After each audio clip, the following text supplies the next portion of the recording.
Okay. Thanks so much, Ryan Clare, for joining me on this Google Hangout for we're really going to focus on what students can do to land a job in social media marketing, SEO. And we met at Search Love conference in Boston. Was that 2 weeks ago? Like 10 days ago, not that long ago. Yep. Thank So, you for having me. yeah, we're quick on the draw here, but I thought you would be great to talk to because you specifically said that you don't think that you did anything that special to get to be where you are. So I thought, okay, let's hear what you didn't do that wasn't, or what you did do that wasn't that special, so other people can follow along and have the success that you have. But first, I guess we should talk about your background, where you went to school, when you actually did graduate, what types of classes you took. So I went to Bentley University. I graduated in May of 2013, and I started off my Bentley career as a corporate finance and accounting major. I did an internship after my freshman year and decided that accounting most definitely is not for me. So I moved over to economics and finance. I was going to concentrate in marketing. And during my first marketing course, I had a professor that just kind of changed the way I looked at things, and she was a huge impact on my Bentley career, and I ended up changing to get my Bachelor's of Science in Marketing. And what was her name? Her name was Leslie Simmel. Nice. Okay. So if you're at Simmons, make sure you take a course with her. I mean, at Bentley. We were talking about Simmons last hangout. Yeah, they're still all girls for undergrad, I think. So I don't think I'm gonna fit in there. Yeah, good. And did you only take that one course with her, or you took others? I actually ended up taking 2 courses with her. I took business-to-business marketing, and then I took marketing management. And that was the marketing management course was in my senior year, and that she was a huge help in helping me write my cover letters and stuff like that. But actually, I didn't really get my job from any of the cover letters or applications that I sent out. Do tell. So I got my first job at American Tower because I went to a career fair that they had on campus, and I walked around and I was talking to the different recruiters that were there. Bentley is largely a finance and accounting school, so most of the recruiters were really looking for finance and accounting majors to recruit. So as a marketing major, there wasn't a lot really there. I chatted with some of the recruiters, and one specifically I chatted with for quite a while. We had like a nice conversation. It wasn't really about what my career path or anything like that. It was just we had a few things in common, and we started chatting, and it was just like a normal conversation. I gave her my resume and kind of didn't really think anything of it because they were very specifically looking for audit interns for their internal auditing team. And then a few weeks later, I received an email from the Bentley on-campus interviewing office, and they had American Tower had reached out. That recruiter had reached out to them to get in touch with me to go in for an interview. So I went in for that interview, and they actually only offered me an internship at first. I was a graduating senior, so I went in for the interview. I figured at the very least it could be good experience. I was trying to interview as much as possible, and they offered me the position as the intern. I initially turned it down and told them that as a graduating senior, I really couldn't accept a position as an intern, even though it sounded like something I was really interested in. I really liked the direction the company was going, and from what I had learned about the company, it seemed like a great place to work. I ended up chatting with the marketing manager there back and forth a little bit, and was promised a full-time position at the end of the summer, pending my performance over the summer as an intern. Wow, so paid to negotiate. Yes, it worked out. That worked quite well. I also didn't end up taking that position. So I did my internship there, and during my time there, I ended up working with the internet marketing manager who had just been brought on a few months prior to me to do a redesign of the website. A few weeks after I started there, they launched their redesigned site. I started on June 15th, I want to say, and the site launched on July 9th. Wow. So it was only a few weeks, and I ended up working with her on quite a few things. I had a not a um, not a traditional background in any type of computer information science, but it was something that I had done as a hobby. Oh, cool. And I leveraged that to get myself on some of the projects with her because I found it very interesting, and there was still a big marketing component to it. So after working with her, she had been approved to bring somebody new on her team. So I worked with her, and she basically wrote the job description for me. And then I interviewed for that position, and that was the position that I ended up taking. What were some of the things that you would do as a hobby that parlayed into this position that you took? So I've always been a little bit of a techie, a little geeky, and in high school and stuff, I spent all of my time and money on mobile technology and technology more generally. I built computers and I wrote a few websites. Being in my generation, you're positioned very well because we were growing up when the internet became really the internet we see today, and everybody had a web page. When I was in the end of elementary school, beginning of junior high, like 6th, 7th grade, many people had like those very crude AOL web pages, and it got you to learn the basics of HTML. And a lot of people just did it for fun then and then forgot about it, but I thought it was kind of cool, and I continued to learn it, and I ended up building a few websites for a few very small companies that were just family friends. Cool. And so I was always interested in that type of coding and internet stuff. So it was, even though I had no real training in it and I had no real background in it, and it wasn't something that I ever really pursued in an educational environment, it ended up being very useful to me once I entered the job market, or actually once I actually got my first job. And how old were you when you were building these websites? When I first started, like my first AOL page, I was probably like 5th grade. So what's that, 11? Yeah. 10? Yep. And I was just getting on the internet. I was very, very lucky. My mom came from a development background. She was a programmer for a company called Curtains and Home. Cool. So I learned the basics from her. She helped me out with some of the basics back then. And then I kind of went from there, and I just, really buried myself into it. I always really enjoyed computers. It was just something I always really liked. About how many websites did you build while you were but even before you got to college? I probably built a dozen really crude sites, like nothing special. Like I built a website back when I was in like 8th grade, and it was just purely to create a message board so that I could keep in touch with some friends that I had met on vacation. Cool. And so it was just kind of our little private area to like chat. Where'd you go on vacation? I went to the Club Med in the Dominican Republic. Nice. That sounds pretty good. The Club Meds are great. I'm definitely a big fan of them, especially for families. Like I did them a lot as a child. My family was big on them, and I think they're a really great experience.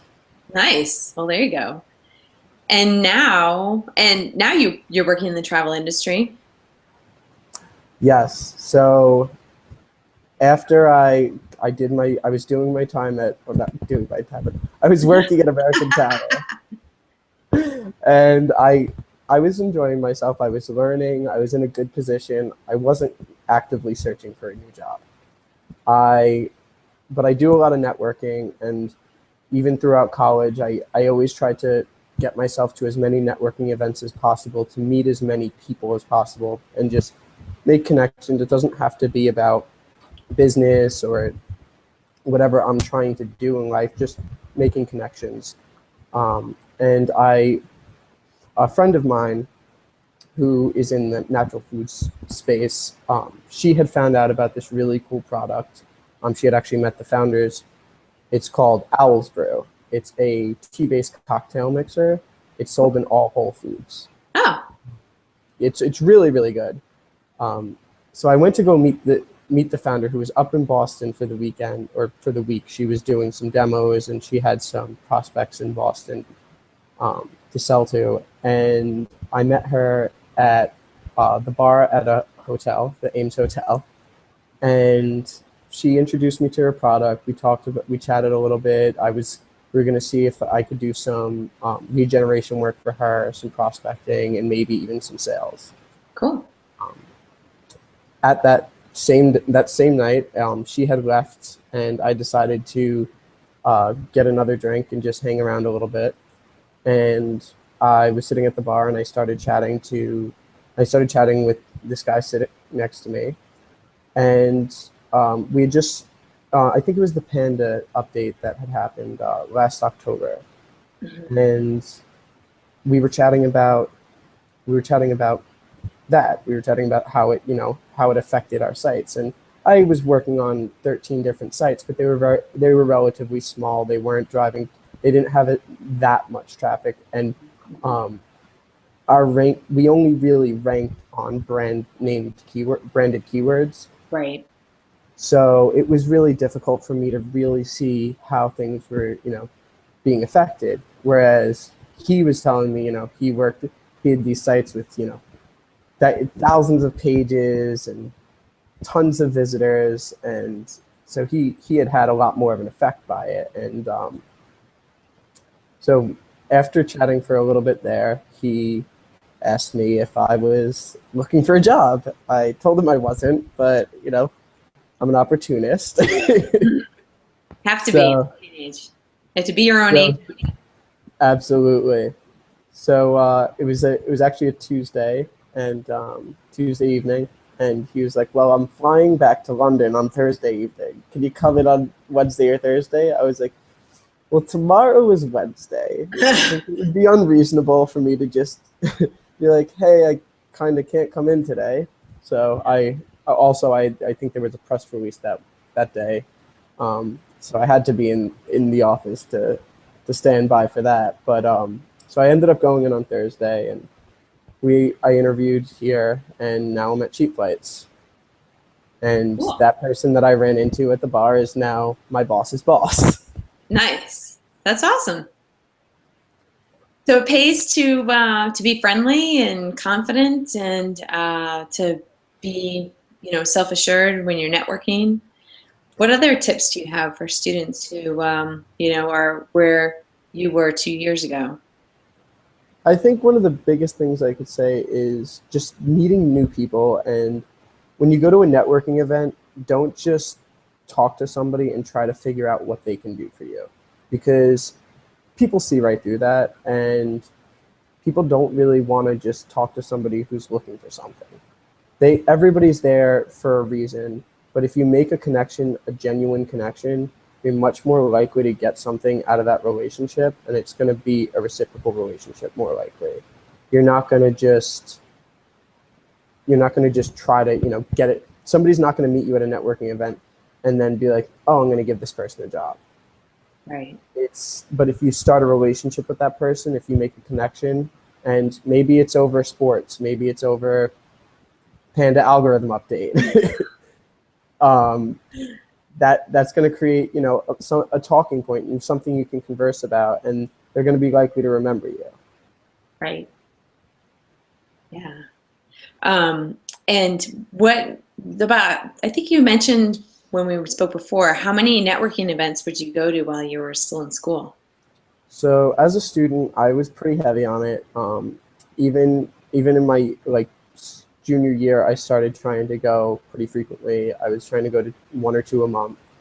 My senior year, I really ramped it up, and I was trying to do 1 a week my first semester, and my second semester I was doing sometimes up to 3 or 4 a week, and just going to anything I saw an opportunity for. And even if I just stopped in and it was a small event and I was there for 20 minutes, it was still, putting myself out there and putting an opportunity isn't going to come to you. And if you're sitting in your dorm or your apartment, or you're just, out with your friends in that small enclosed group, you're not going to meet new people and you're not going to find that opportunity. Mm-hmm. But if you put yourself out there, and especially I think that one of the things I learned going to networking events is that go by yourself. You think, it's uncomfortable and you don't really know what to do at first. But when I went to networking events with other people, I ended up chatting with just them. And I didn't go to a networking event to talk to somebody that I already met. I think that kind of defeats the purpose of it. You're not really networking. Right. But if you go alone, and like I said, it's going to be uncomfortable. It's going to be awkward. But go up to people because they're there to talk to people as well. And you think you feel awkward, and you might feel as a student that, I'm the low person in the room. But you're expected to approach them. Somebody that's there as a business person, they might be just as awkward, if not more awkward than you. And B, they're kind of expecting people to come approach them. So if you're going to these networking events, just go up to people, say hi, start a conversation. Nobody's going to shoot you down. Yeah. I find an easy thing is, especially, people of a certain age sounds terrible, but, a lot of the world has children. And as a parent, you always have something to say about your child. If you have kids, there's always something that you can say. So let's say we were just meeting and, which is naturally in the conversation would come up like, oh, do you have kids? It's so easy because you can get somebody to talk about their kids pretty much nonstop if you want. That's true. And they will think the world of you because, if you do it the right way, it's just an easy conversation. And then, while they're prattling on about whatever their toddler does, sometimes it gives you time to think about, well, what do I really want? All right, I found out this person works for American Tower. And, I'm thinking in my brain okay, I have a client and maybe American Tower is a prospect for them. Meanwhile, let's say you have kids, right? You're talking about, how you don't get any sleep or what have you, so it's kind of an easy way to give yourself a breather. And it doesn't work for everybody. And, some people clearly, might be put off. So you have to be, a little bit gentle about it. Up until recently, I kind of kept the fact that I was a mom, kind of on the DL, because I didn't want people to perceive me as oh, I was only, not fully committed to my business, or that I would back out of things, which I don't do. Now she's 2, and now all my clients know, yeah, there might be a sick day here and there, but adults get sick too, so Absolutely. Still I get the job done. And what other, I'm just curious, before you would go to a networking event, how would you decide which ones to go to? What would you do to prepare to, would you get psyched up? Do you have your business cards? What are some of the things that you did that maybe other people might not be thinking about because they haven't done it yet? So I did have business cards, and business cards are great. I think that, you can get them for very inexpensive. You can get them on Vistaprint. I think it's shipping is $12. Mm-hmm. It's absolutely worth it. One thing I did, which I actually was told helped a little bit, was I put my picture on my business card, because people, when you go to a networking event, a lot of these people are meeting 40, 50 new faces, and it's difficult to remember people. So if you have a face to put to the name, it, you know, connects those memories. But at the same time, as great as business cards are to have, it's much better to get business cards because you can't depend on somebody to reach out to you. But if you have those business cards, then the next day you go down the line and just email each one of them and go, hey, it was great to meet you. And one thing that I started to do near the end was I would always carry a pen on me. And after I was done interacting with somebody and I got their business card, I would jot down a couple things that I remembered about our conversation so that I can include that in the email, because then, you know, that will spark the memory to them as well. And it'll show that you actually cared, you actually listened, and you're not just sending out this generic email that's probably going to the other 35 people they got business cards from. Right. I used to, when I first started really networking, it's right about the time LinkedIn really came on the scene. And LinkedIn used to make it easy to personalize your message. And now they make you go through a couple hoops rather than just send the invitation to connect.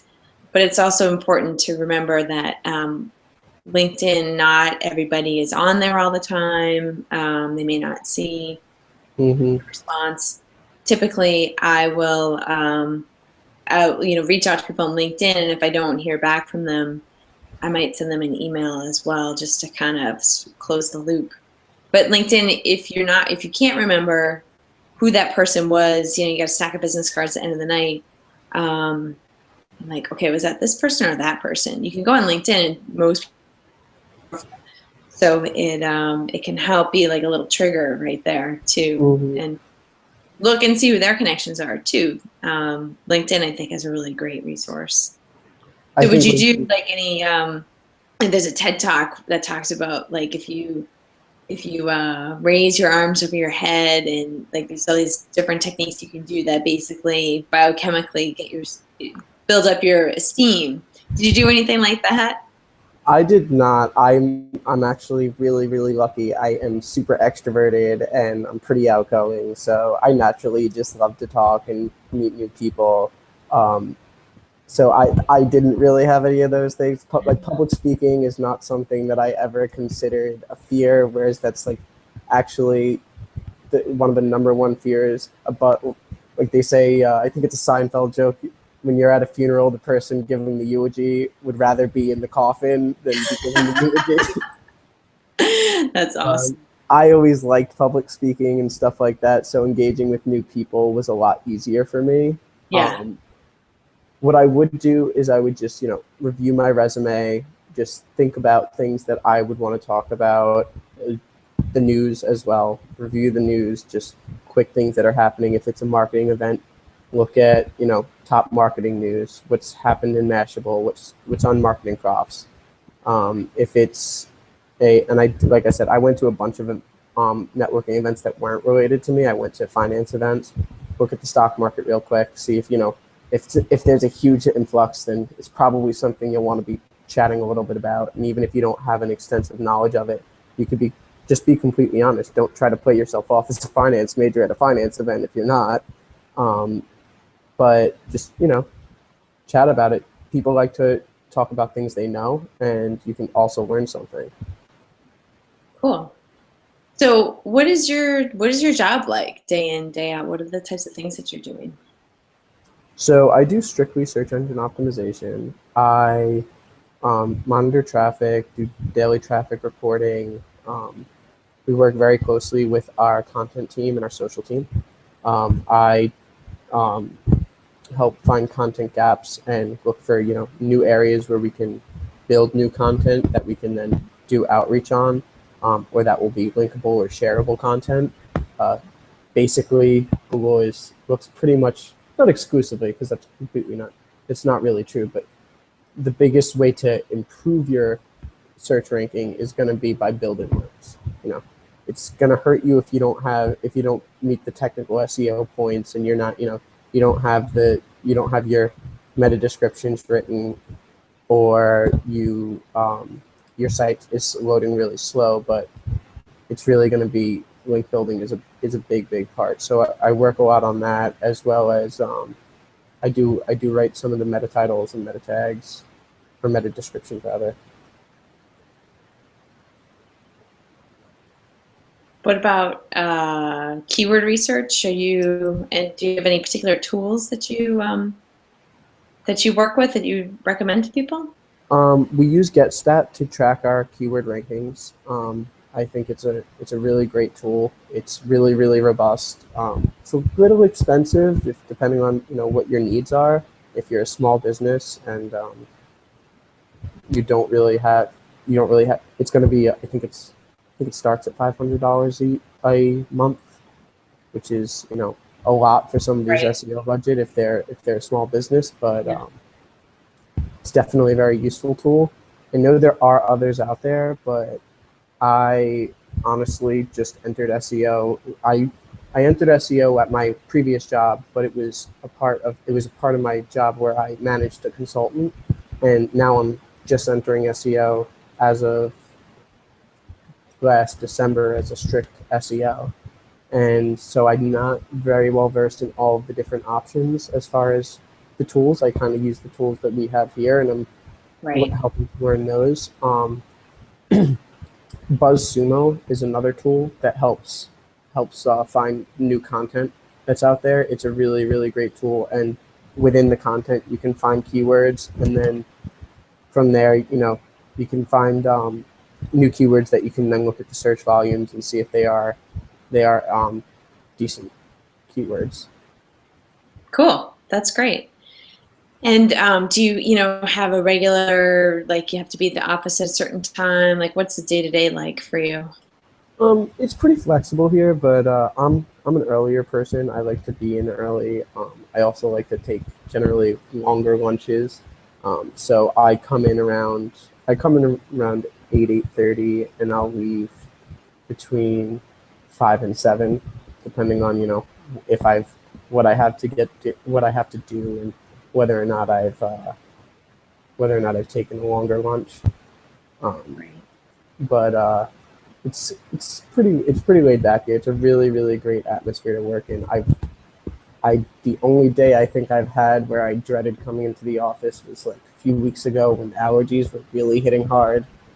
And that was more, I just didn't want to get out of bed, but I really do enjoy coming to the office every day. That's cool. So are there other people your age in the office, or like what's the environment like there? Yeah, it's a small office. So we're a satellite office where there's around 20 of us, give or take like 2 or 3. So it's a really small office. There's a few people around my age. I would say the median age is probably around mid-30s. I don't really know. I don't really know, but that would be my guess. Yeah. Yeah, it's a relatively young office. Cool. And where are you guys located? We're in Post Office Square. Oh, right. Okay. Nice. Yep. So right in the financial district. It's a nice spot to be, and have that park in the middle. Which now that the weather is nicer, it's quite nice to go outside. Yeah, and they have it all landscaped so nicely. Yeah, too. yeah. Difference. So what are 3 key skills that you think students need to have to be considered for a position like yours or in related fields? So first and foremost, which I think that a lot of you get the basics down, but a lot of people don't really delve into it more, is Microsoft Office. Mm-hmm. Know how to make a PowerPoint, and know how to don't use animations, but know how to make a PowerPoint. Know how to properly format a Word document. And on that same note, when you're sending out your resume, don't send down a Word document. Save it or print it as a PDF. You don't want it to be editable. When you're sending it out, it doesn't look very professional. Really good and stuff. Microsoft Excel especially. That if you're going to go into any type of job that has analysis in it, I mean, Excel, I live by Excel. Mhm. It's a huge part of my job. If you're going to go into SEO, you really, really need to know Excel. It's such a powerful tool, and there's just so many great uses for it. Um, Aside from the Microsoft Office, number two, I would say, is knowing how to really communicate with people, um, knowing how to write emails, and don't draw things out. Don't write these huge wordy emails. Only include what you really need to include, but at the same time, don't be too short because you don't want to come off, like a jerk. Mm. I think um, there was a really great article. I can't remember who put it out. It was about I think it was Eric Schmidt from Google. His rules for for email etiquette, Nice. and um, and it was really a great read. If you could find that, and I could send it over to you, that you could post That would be great. with the recording. It's a Yeah. it's a really great piece for where not Good just for learning, but everybody. things to live by. Yeah, Yeah. for writing emails and communicating. Really, when you're in a meeting and you don't like somebody's idea, don't try to shoot it down. Try to suggest something different. Do it in a nice way. People don't really like to be told they're wrong. I know I hate to be told I'm wrong, even if I am. But if you pose it in a different light, people are a lot more understanding of it. Right. And three, I would say,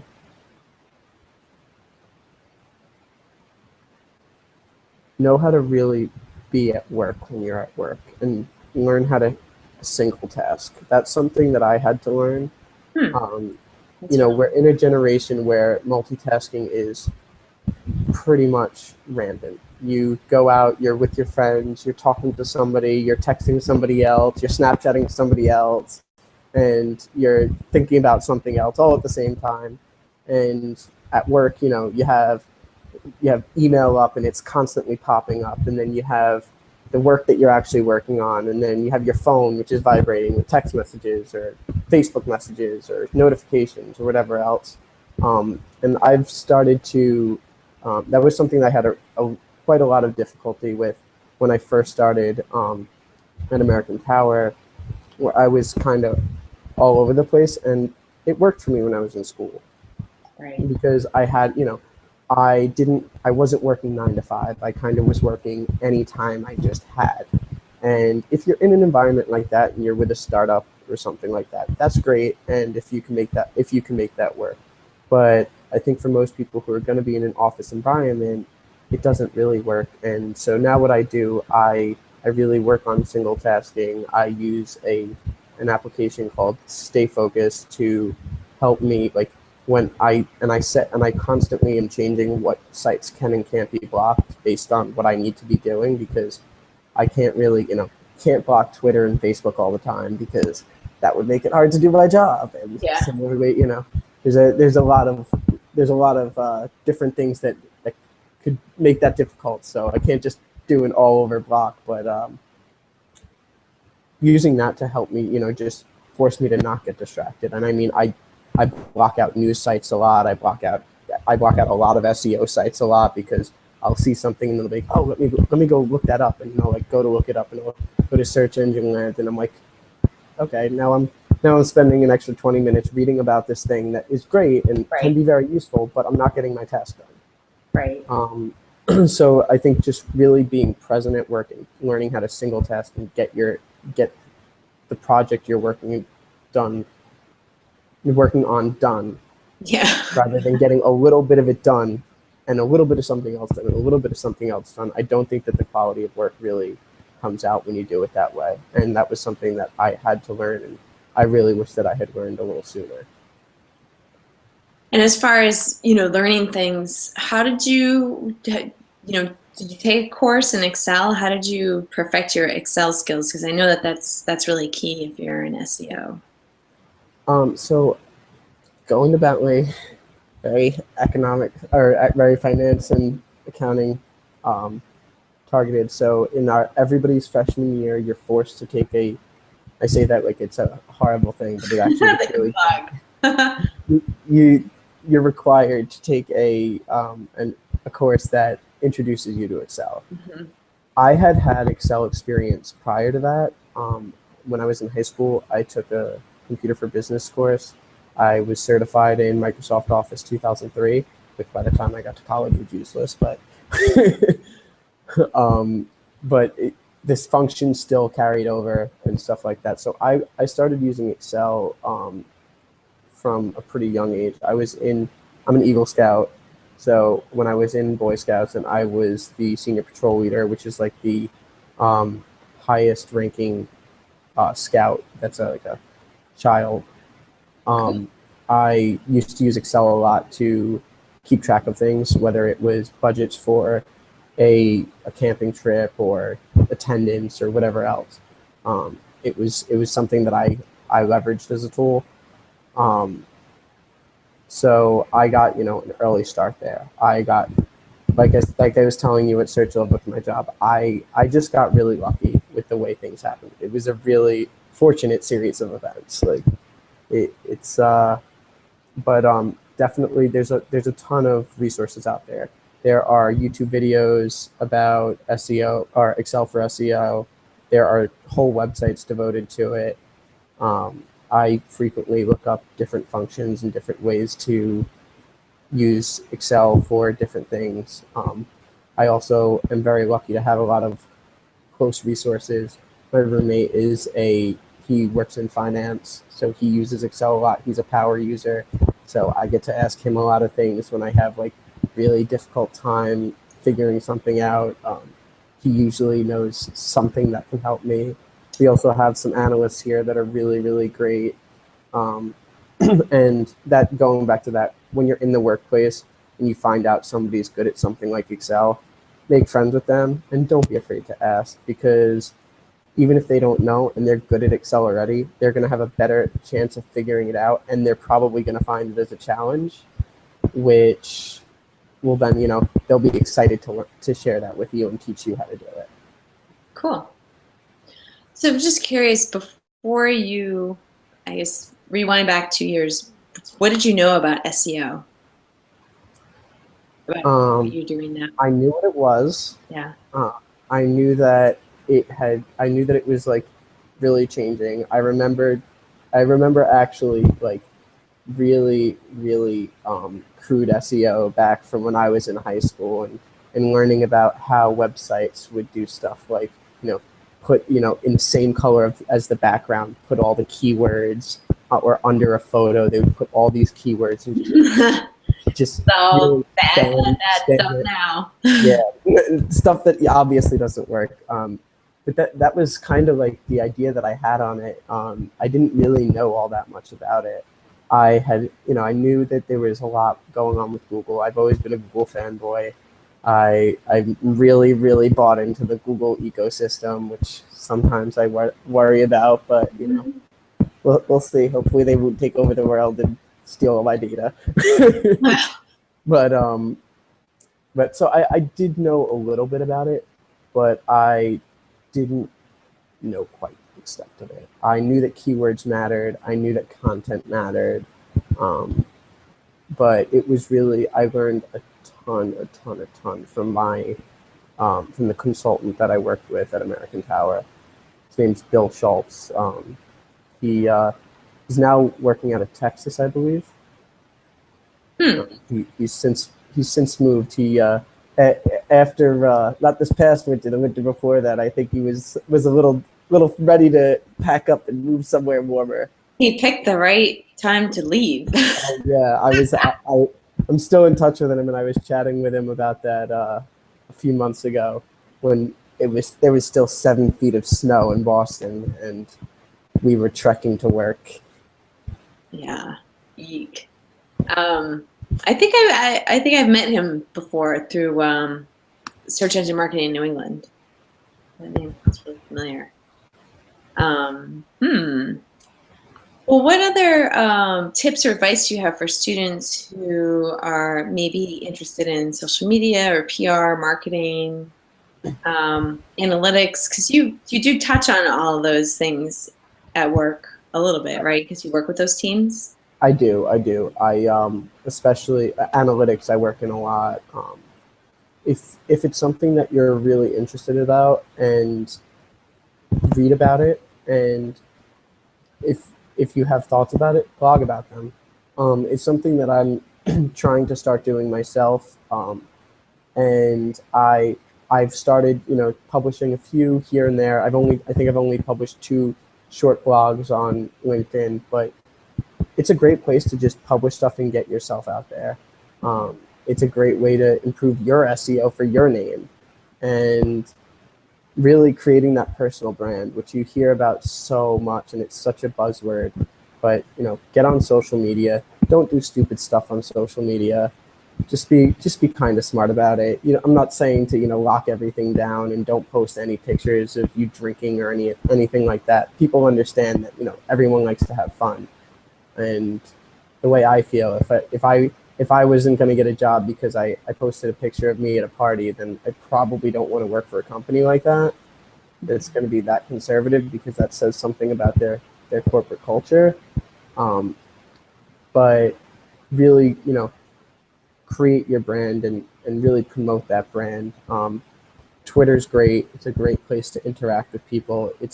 When it's used correctly, I like to use it for information sharing and information gathering. I have a few different, I use TweetDeck. I have a few different columns set up for different things that I scan especially when I'm looking for stuff. And when you learn about new stuff, just putting it out there.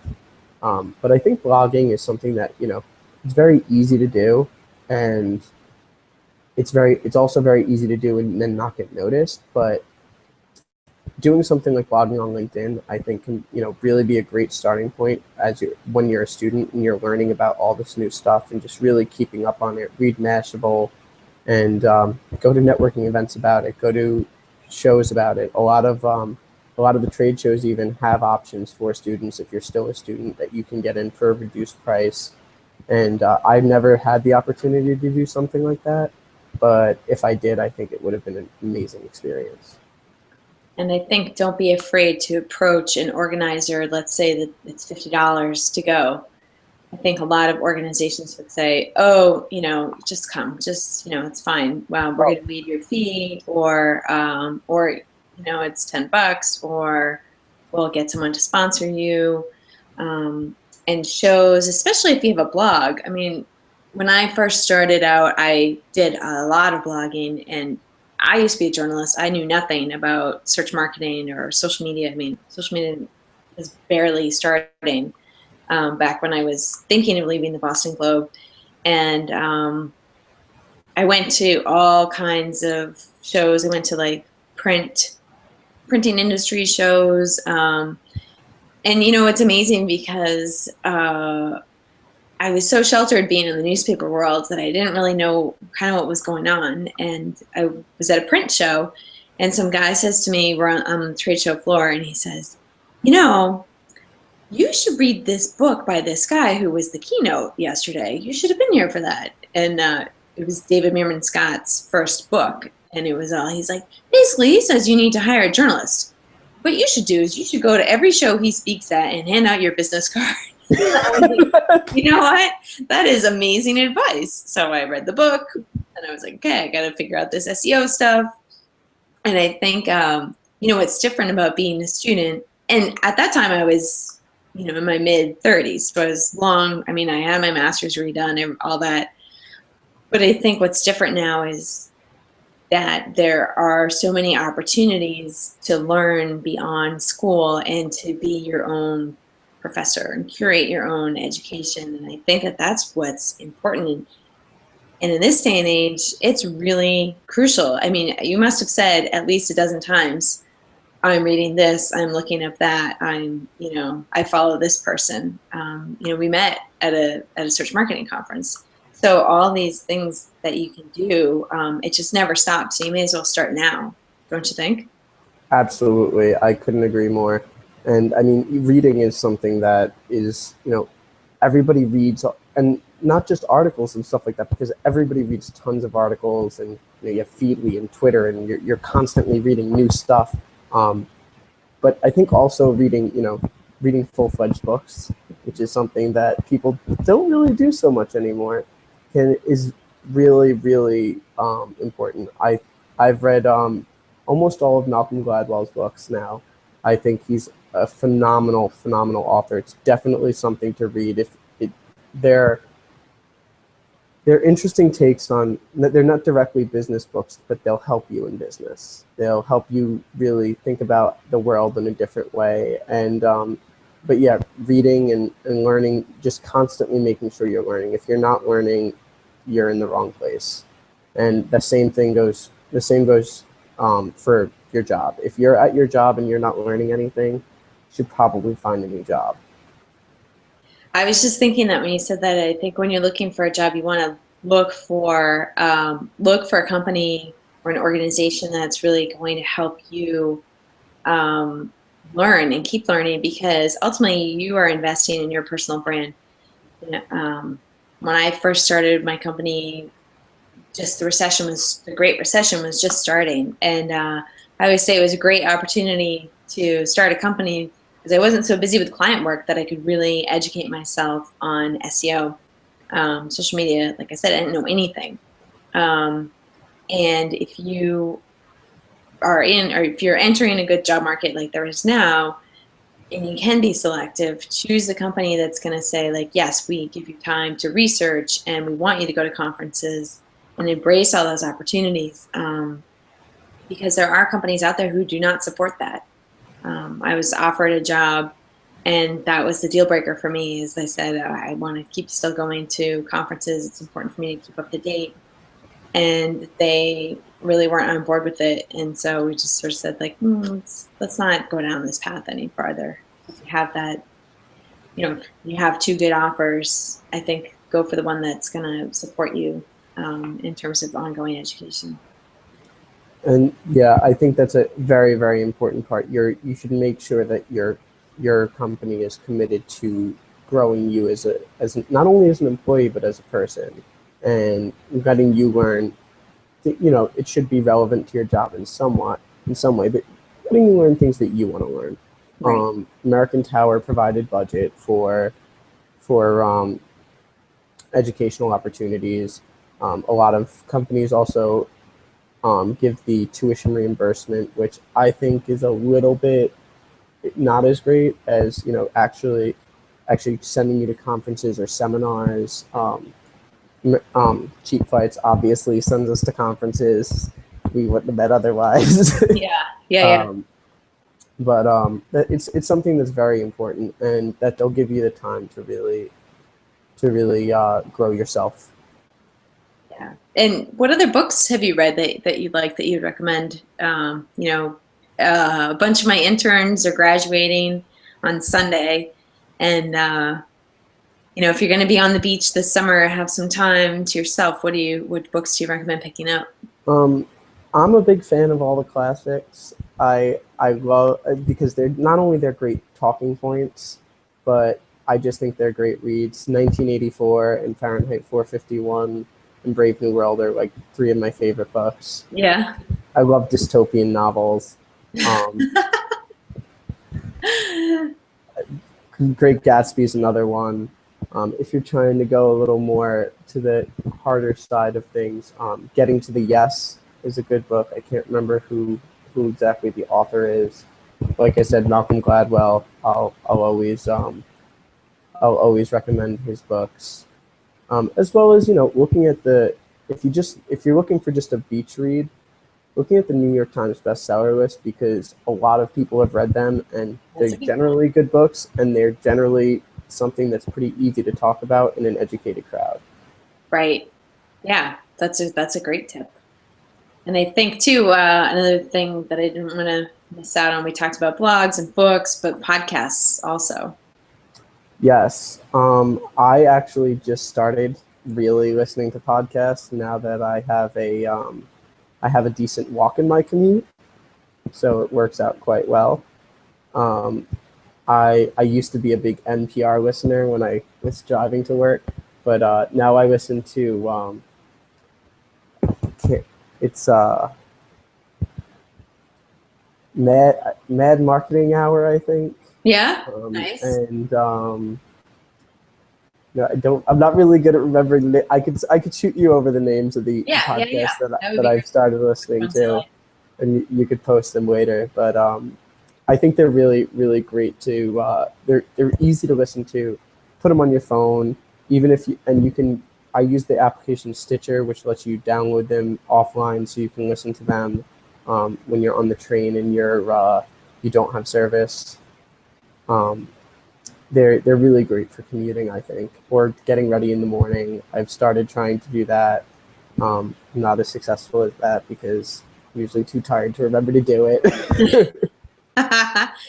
Yeah, I um, find I used to go running with my friend who I grew up with. We lived in the same town, different town, but we lived near each other, and we would run all the time. And then when I moved to Newport, and I have a lot of friends down here, but I got hooked on listening to podcasts. So now I don't like to run with anybody because I like to listen to podcasts.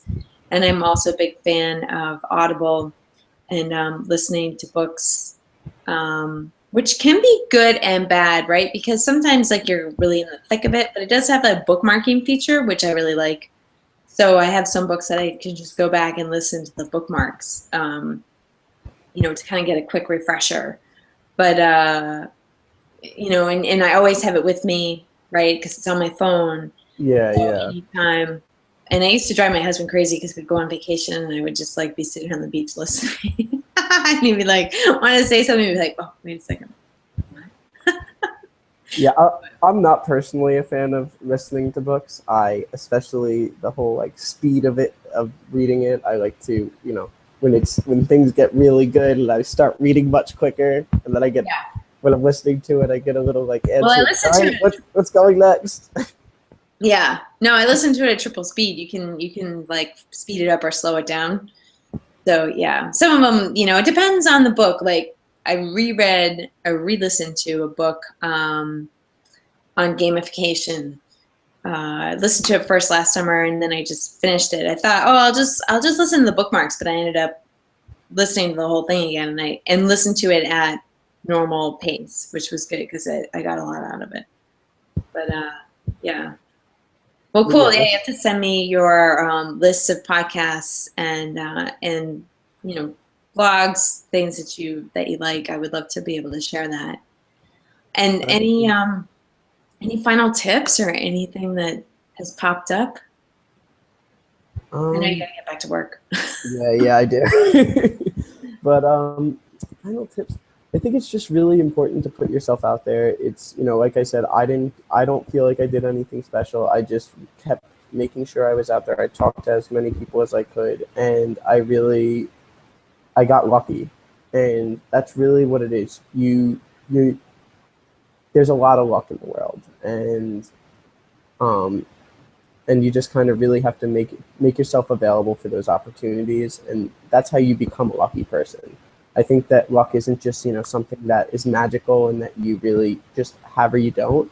I think it's really how you position yourself, and if you position yourself to be you know in in a place where people can see you and where you can meet new people, then you're going to find these opportunities and they're going to find you. That is great. That's a really great soundbite. And any conferences or networking events that you go to now, if people wanted to meet up with you in person? There is one coming up. It is I forget who it's by. It I did send is you the search engine marketing in New England, right? yes, you did. I haven't had a chance to actually sign up for it, but it I think the announcement just came uh, out. is on June. I want to say Content Rising Summit 2015. It's by Skyward. Cool. So that's going to be in Seaport at Nice. I think it's at the Weston Waterfront. Yep, the Boston Weston Waterfront, and that is the 17th to the 19th. That's a Fun. content marketing conference. That'll be great. And you're on Google Plus, and what's your Twitter handle? My Twitter handle is RGC1106. Yes. Okay. We'll have to type that one up. Cool. All right, and you're on LinkedIn, of course. Yep. All right. Well, Ryan, thank you so much for your time and sharing all your insights. I think that, to me, what your story says is that it's not what school you went to, it's not, who you know, it's who you get to know, and just putting yourself out there.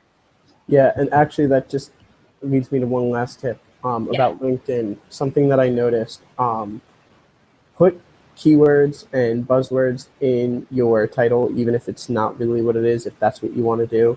I noticed that my title was Internet Marketing Coordinator at my last position, and despite the fact that it was Internet Marketing, I never got hit up by recruiters. But now that it says Search Engine Optimization Specialist, get hit up by recruiters a lot. So if it's something that you want to do, look for buzzwords that are around that field and put them in your title. I'm not saying to BS your work experience. I don't think that's a good idea, but putting it in your title where people will find you in search on LinkedIn, I think is a good idea. Awesome. That's a great tip. And thank you so much for all your insights. And I'm hoping to catch up with you either at a Newport Interactive Marketers or Search Engine Marketing New England, or just in general. Absolutely. All right. Well, thanks again, Ryan. Take care. Thank you. Bye. Bye-bye.